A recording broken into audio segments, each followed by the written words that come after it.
여러분은 논쟁에서 진다는 것이 때로는 더 큰 축복이 될 수 있다는 사실을 알고 계신가요? 오늘 들려드릴 이야기는 신학 논쟁에서 완벽하게 패배한 한 유대인이 그 패배를 통해 얻은 지혜로 어떻게 인생을 역전시켰는지에 관한 놀라운 이야기입니다. 더욱 흥미로운 것은 그를 이기게 만든 상대방은 바로 악마였다는 사실입니다. 하지만 그 악마의 계략이 오히려 그에게는 축복이 되었습니다. 반면 논쟁에서 이긴 상대는 어떻게 되었을까요? 그는 같은 축복을 탐내다가 비극적인 결말을 맞이하게 됩니다. 대체 무슨 일이 있었던 걸까요? 그리고 이 이야기가 우리에게 전하는 진짜 교훈은 무엇일까요? 지금부터 탈무드에 전해 내려오는 놀라운 지혜의 이야기 속으로 들어가 보겠습니다. 이제 시작합니다. 어느 날 우연히 유대인 한 명과 아랍인 한 명이 함께 길을 걷고 있었습니다. 한참을 걷던 중 아랍인이 먼저 입을 열었습니다. 내가 믿는 신앙이 당신 유대인들의 신앙보다 훨씬 낫지요. 그 말에 유대인이 차분하게 대꾸했습니다. 아니요, 우리의 신앙이 더 나은 것이요. 이런 말씀도 있지 않습니까? 늘 너희에게 내리는 가르침과 같이.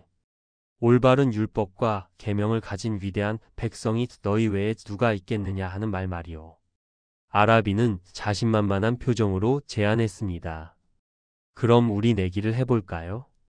나의 신앙이 나은가, 당신의 신앙이 나은가 말이오. 만일 당신의 신앙이 낫다면 내 돈을 모두 당신에게 드리겠소. 하지만 나의 신앙이 당신의 신앙보다 훨씬 올바르다고 하면 당신이 가진 돈을 내가 모두 갚겠소. 어때요? 해보겠소? 유대인도 자신이 있었는지 흔쾌히 대답했습니다. 좋고 말고요. 해봅시다. 이렇게 해서 두 사람은 내기를 걸고 가던 길을 계속 걸어갔습니다.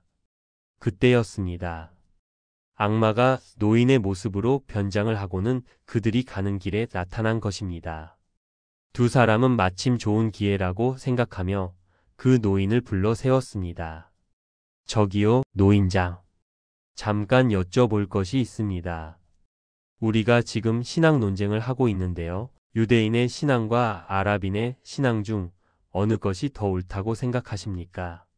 노인으로 변장한 악마는 망설임 없이 대답했습니다. 진리는 아랍인의 신앙에 있지요. 아랍인은 의기양양한 표정을 지었고 유대인은 조금 놀란 표정이었지만 아직 한 사람의 의견일 뿐이라고 생각했습니다. 두 사람은 다시 길을 떠났습니다. 얼마쯤 걸었을까요? 이번에는 젊은이 한 명이 앞에서 걸어오고 있었습니다. 사실 이 젊은이도 아까 그 악마가 모습을 바꾼 것이었습니다. 두 사람은 또다시 같은 질문을 했습니다. 젊은이, 우리가 신앙 논쟁을 하고 있소. 유대인의 신앙과 아랍인의 신앙 중 어느 것이 옳다고 생각하는지 말해주시오. 젊은이로 변신한 악마는 아까와 똑같이 대답했습니다. 아랍인의 신앙이 옳습니다. 유대인은 점점 불안해지기 시작했지만 아직 마지막 기회가 있다고 생각하며 계속 걸었습니다. 그런데 또다시 중년의 남자가 그들 앞에 나타났습니다. 물론 이것도 악마가 세 번째로 변신한 모습이었습니다. 두 사람은 마지막 희망을 걸고 물었습니다. 나그네님, 우리의 논쟁을 판단해 주시겠습니까? 유대인의 신앙과 아랍인의 신앙 중 어느 것이 더 진리에 가깝습니까?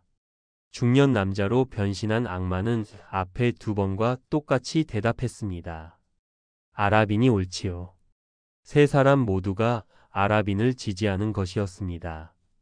내기의 규칙에 따라 유대인은 자신이 가지고 있던 돈을 모두 아랍인에게 넘겨주어야 했습니다. 유대인은 빈털터리가 되어 풀이 죽은 채 힘없이 걸었습니다.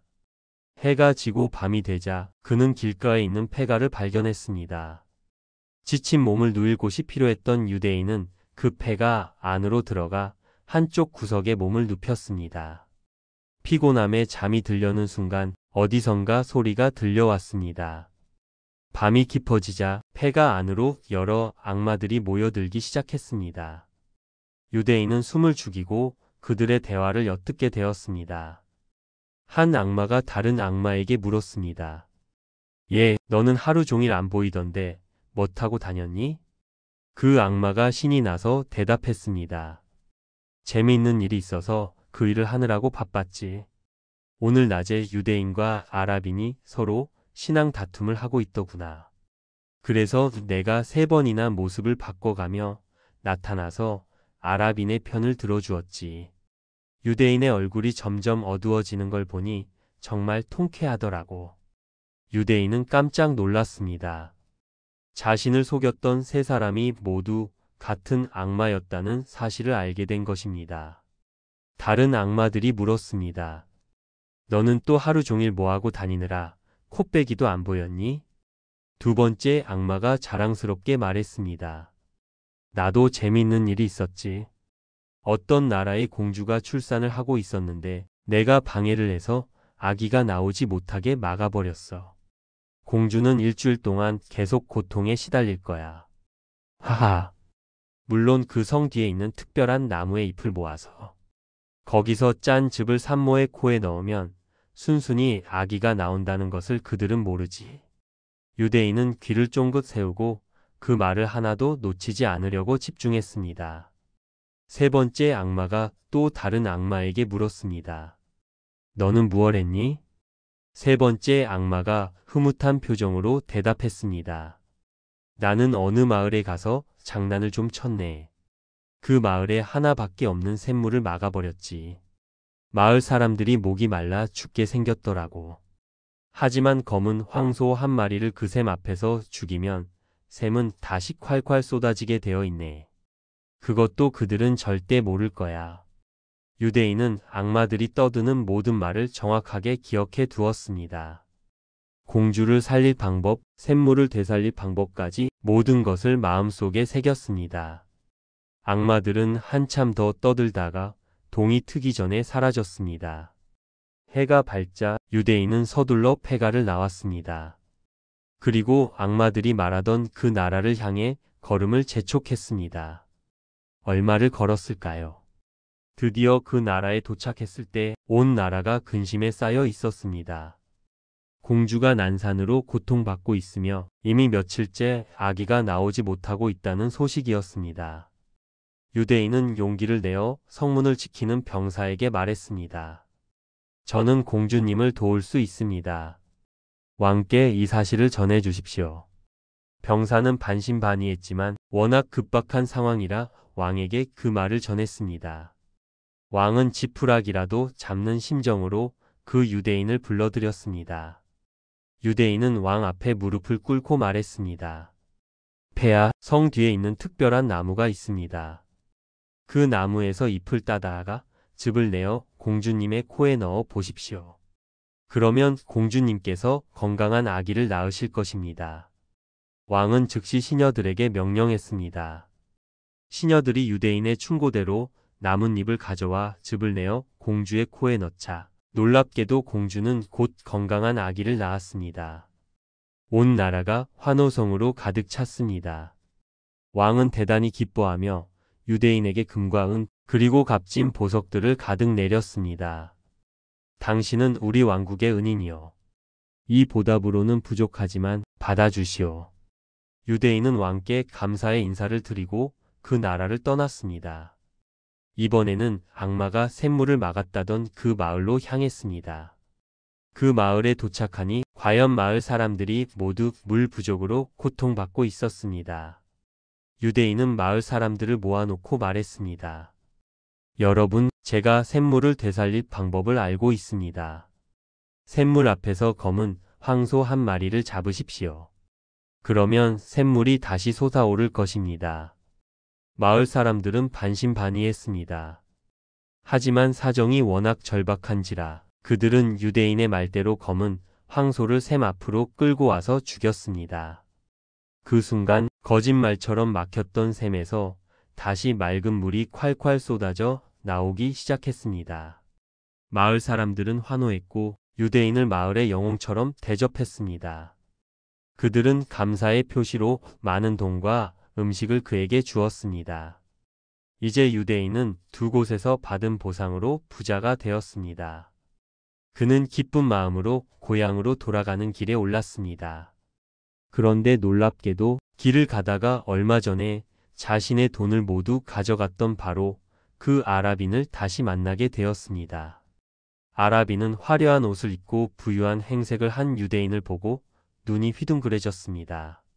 아니, 이게 어찌된 일이오? 내가 당신의 돈을 몽땅 가져간 것이 불과 며칠 전인데 어떻게 해서 이렇게 부자가 되었단 말이오? 도대체 무슨 일이 있었소? 유대인은 솔직하게 그동안 있었던 일들을 모두 이야기했습니다. 폐가에서 악마들의 대화를 엿듣게 된 것, 공주를 살린 것, 샘물을 되살린 것, 그리고 그 대가로 큰 부를 얻게 된 과정을 낱낱이 설명했습니다. 아랍인은 이야기를 듣는 내내 눈을 반짝였습니다. 그럼 나도 그 폐가에 가서 당신처럼 해볼까? 그 폐가가 어디 있소?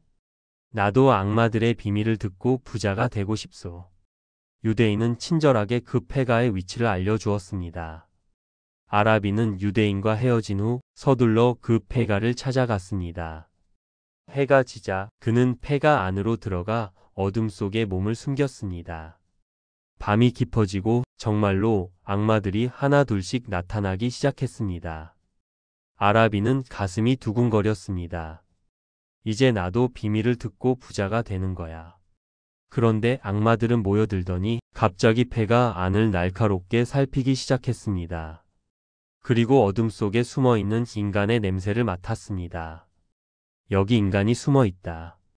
우리의 비밀을 훔쳐 들으려는 자가 있어. 악마들은 분노로 가득 찬 목소리로 소리쳤습니다. 아랍인은 순간 온몸이 얼어붙었습니다. 악마들은 그를 찾아내었고 그 자리에서 무자비하게 공격했습니다. 아랍인은 비명조차 제대로 지르지 못한 채 그 폐가에서 비참한 최후를 맞이하고 말았습니다. 여러분, 이 이야기는 우리에게 무엇을 가르쳐 주는 걸까요?